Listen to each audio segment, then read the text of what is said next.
Hello दोस्तों, अस्सलाम वालेकुम। उम्मीद है आप सब खैरियत से होंगे और आपकी पढ़ाई भी अच्छी चल रही होगी।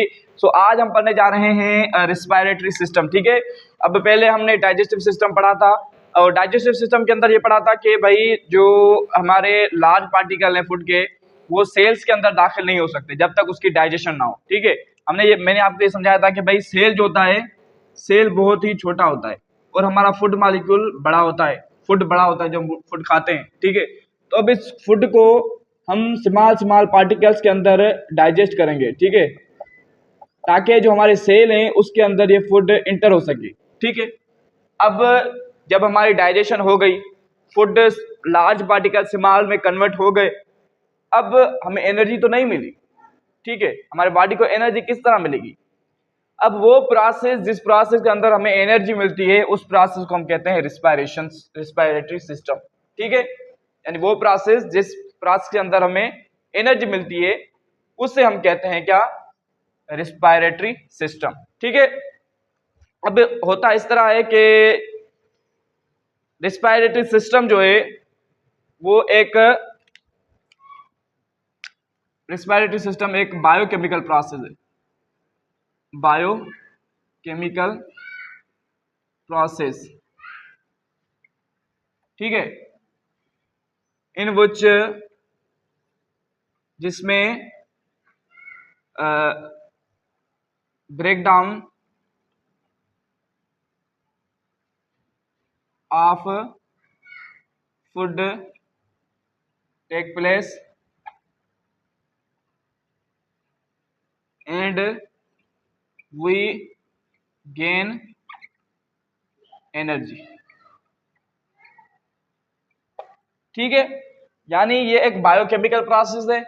बायोकेमिकल इसलिए, बायो का मतलब होता है लाइफ। ठीक है, केमिकल यानी केमिकल, यानी ये जिंदगी के अंदर, हमारी बॉडी के अंदर होता है, यानी लाइफ के अंदर होता है, और केमिकल प्रोसेस है। ठीक है, इसमें जो हमारा फूड मॉलिक्यूल है, ये मिसाल फूड है। ठीक है, फूड क्या होगा? कन्वर्ट होगा किस चीज में? फूड से हमें क्या मिलेगी? एनर्जी, और एनर्जी के साथ हमारे बाय प्रोडक्ट मिलेंगे,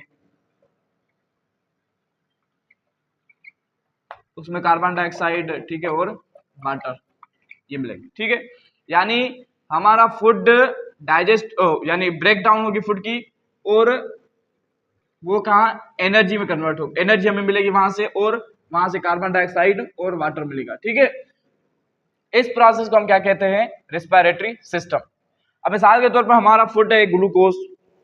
ठीक है, ग्लूकोज, ग्लूकोज जैसे ही उसकी ऑक्सीजन उससे मिलेगी, ग्लूकोज से ऑक्सीजन आके रिस्पिरेशन के अंदर ऑक्सीजन आके मिलेगी इसके साथ, ग्लूकोज के साथ, तो ग्लूकोज जो है टूट जाएगा, एक तो वाटर के अंदर, कार्बन डाइऑक्साइड के अंदर, और हमें प्लस में क्या मिलेगी?